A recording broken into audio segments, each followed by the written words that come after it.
علیکم السلام و رحمت الله و برکاته. سوال شده است به معنی که الله عز و جل شرک را نمی بخشد و آیا غیر از شرک را به مثل کسی که یک چند بار نماز خوندگی است و دیگر نماز خوندگی نیست، آیا الله عز و جل این شخص را می بخشد؟ بارک الله فیکم. بله، الله عز و جل شرک را نمی بخشد، چون که می فرماید که ان الله لا یغفر ان یشرک به. اما الله عز و جل اون کسی که به او چیزی را شریک قرار است به الله عز و جل، الله عز و جل این شخص را نمی بخشد و یغفر ما دون ذلك لمن یشاء. و غیر از شرک الله عز و جل هر کس را که بخواهد او را می بخشد. شرک یعنی چی؟ شرک یعنی عبادت غیر الله عز و جل به همراه الله عز و جل. پس کسانی که قبرها را سجده میکنند یا که طواف قبر میکنند یا که از مرده ها طلب کمک و استغاثه میکنند، طلب یاردن میکنند، ولو که این افراد 5 وقت نماز هم بخونند و روزه هم داشته باشند، اینها مشرک هستند، به خاطر که اینها هر روز آیت و کلام الله عز و جل را میخوانند که ایاک نعبد و ایاک نستعین، و فقط تنها تو را عبادت میکنیم و فقط تنها از تو کمک طلب میکنیم. عیناً مثل مشرکین مکه ادعای از ملت ابراهیمی میکردند و همچنین یهود و نصارا ادعای از ملت ابراهیمی میکردند، باز غیر الله را با همراه الله عز و جل شریک قرار میدادند. مشرکین مکه هم عملهای خوب داشتند، طواف کعبه را میکردند و حجه را آب میدادند و خدمت حرم را میکردند، و اما به غیر الله عز و جل لات و عزا و منات را عبادت میکردند. الله عز و جل آنها را مشرک گفت و حتی فرمود که ما کان ابراهیم یهودیا ولا نصرانیا ولكن كان حنیفا مسلما و ما کان من المشرکین.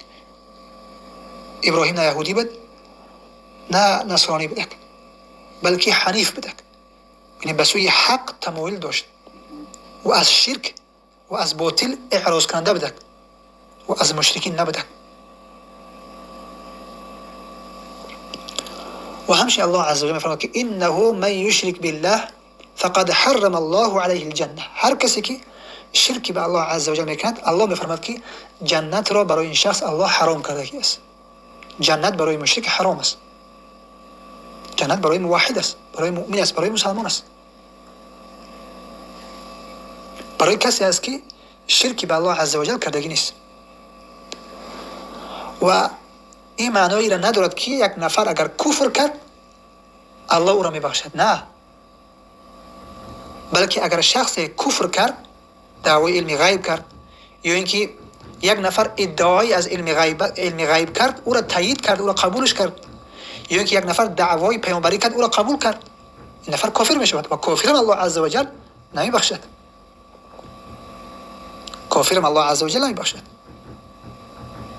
و شخص بینماز کافر است، شخص بینماز کافر است. الله عز و جل در سوره توبه صفحه اول و صفحه دوم میفرماید که فإن تابوا واقاموا الصلاة وآتوا الزکاة فإخوانكم فی الدین. اگر اینها توبه کردند از شرک و نماز را برپا کردند و زکات را دادند، پس اینها برادرهای دینی شما هستند. و در سوره روم الله میفرماید که اقیموا الصلاة ولا تکونوا من المشرکین. ترک نماز خودش اشاره به چی است؟ به شرک است. اقیموا الصلاة ولا تکونوا من المشرکین.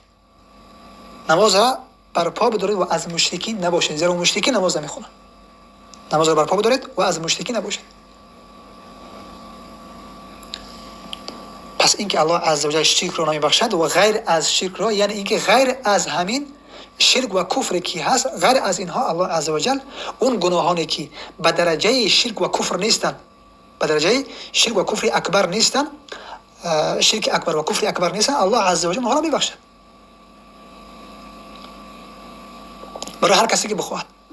اگر که الله عز و جل خواست، اگر گناههای همین شخصی که موحد است گناهاش کمتر شدن و این عبادت و توحیدش و حسناتش و کاری خوبش زیاد شد، الله عز و جل میبخشد. و اما اگر گناهاش زیاد شدن و عبادتاش کم باشن و حسناتش کم باشد و اما این گناهاش به درجه کفر و شرک نیستن، بلکه پایانتر از کفر و شرک اکبر هستند، دیگر گناه ها هستند که کلگی است، موافق همین گناهاش عذاب میکشد و بعدا این موحد داخل جنت میشود به اذن الله عز وجل. بارک الله فیکم.